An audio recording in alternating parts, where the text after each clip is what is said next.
તો ગુજરાત પર શક્તિ વાવાઝોડાનું તોડાતું સંકટ 6 ઓક્ટોબરે ગુજરાત તરફ યુટર્ન આ વાવાઝોડું લેશે। ગુજરાત તરફ ફંટાયા બાદ વાવાઝોડું ધીમું પડશે। 8 ઓક્ટોબરે 6 જિલ્લામાં ભારે વરસાદની આગાહી છે। દ્વારકા, જામનગર, પોરબંદરમાં વરસાદની આગાહી, તો સુરત, નવસારીમાં મધ્યમ ભારે વરસાદની આગાહી છે। અમદાવાદમાં છૂટાછવાયા વરસાદની શક્યતા છે। તો હવે વિંડીના માધ્યમથી જોઈએ કે કઈ દિશામાં વાવાઝોડું આગળ વધી રહ્યું છે।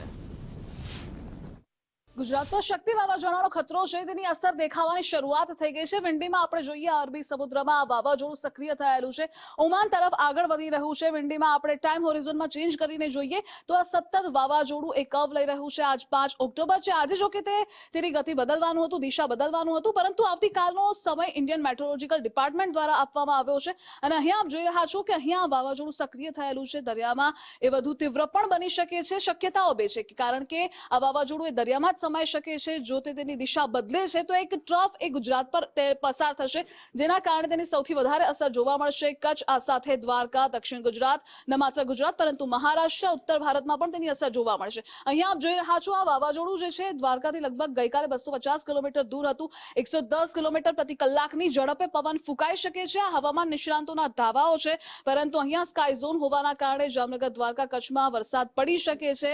7 અને 8 ઓક્ટોબર વરસાદનું ફોરકાસ્ટ છે। ઇન્ડિયન મેટ્રોલોજીકલ ડિપાર્ટમેન્ટે જે મેપ ઇસ્યુ કર્યો છે તેમાં પણ આપણે જોઈ રહ્યા છીએ કે અહીંયા તે લોકોએ કહ્યું છે કે 5 ઓક્ટોબરની સાંજ સુધીમાં, એટલે કે આજે સાંજે પશ્ચિમ દક્ષિણ પશ્ચિમ તરફ આગળ વધી ઉત્તર પશ્ચિમ અને નજીકના પશ્ચિમ મધ્ય અરબી સમુદ્ર સુધી પહોંચવાની શક્યતાઓ છે।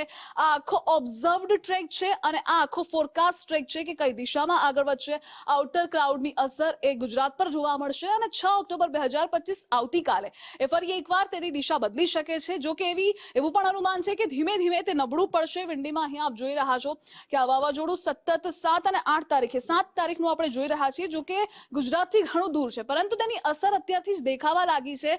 એટલે બે સંભાવનાઓ છે, જો એ ટ્રફ બની ગુજરાત પર આવશે તો તેની અસર વધારે જોવા મળશે અને જો તે નહીં આવે તો તેનો ખતરો ઓછો છે, વરસાદી માહોલ રહેશે।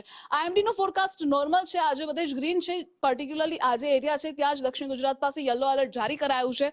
7 અને 8 ઓક્ટોબરે વરસાદી માહોલ રહેશે। હવામાન નિષ્ણાંતોનો પણ આજ દાવો કરવામાં આવ્યો છે, ડિપ્રેશન બની શકે છે, તેની દિશા પણ બદલી શકે છે। આ સાથે ગુજરાતમાં તમામ જગ્યા પર એલર્ટ પણ ઇસ્યુ કરી દેવામાં આવ્યું છે। જેટલો પણ દરિયાકાંઠાનો બેલ્ટ છે ત્યાં